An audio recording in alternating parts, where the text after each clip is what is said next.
Cette voiture n'a évidemment rien d'une surprise, même si on n'en croise pas énormément dans nos rues. C'est un Lexus UX, le petit SUV de Lexus. Ce n'est pas une surprise, ce n'est pas une grande nouveauté dans ses formes. En revanche, c'est une sorte de révolution dans le groupe Toyota. Cette UX300e, c'est en fait la première voiture toute électrique du groupe Toyota.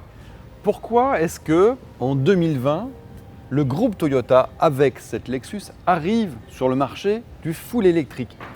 Eh bien tout simplement parce que Toyota pense qu'ils ne peuvent pas rester complètement en dehors de ce marché et surtout que la réglementation va se durcir dans certains centres-villes et obliger les clients à utiliser cette technologie. Ça n'est donc pas une demande des clients et de la part de Toyota, à l'inverse de ses concurrents, ça n'est pas un besoin pour descendre leur moyenne de CO2. Toyota a en effet la chance d'être complètement tranquille avec ses émissions de CO2 grâce à ses hybrides. Donc, l'arrivée sur un seul modèle, sur une seule marque de l'électrique, c'est un peu une façon de tester l'eau, de voir si les clients, si les flottes sont là. Et en fonction de ça, on peut imaginer que l'offre pure électrique va se déployer. On peut aussi savoir que chez Toyota, il n'y a pas que l'hybride, il n'y a pas que l'hybride rechargeable, il n'y a pas que le tout électrique, puisque Toyota s'intéresse aussi à l'hydrogène avec les piles à combustible. Donc vraiment, il y a un panel complet de motorisation alternative, on va dire, au pur thermique, qui s'offre aux clients du groupe Toyota et singulièrement de Lexus. Revenons à cette UX300e. On nous parle d'une autonomie d'un peu plus de 300 km en norme WLTP, 400 km en NEDC.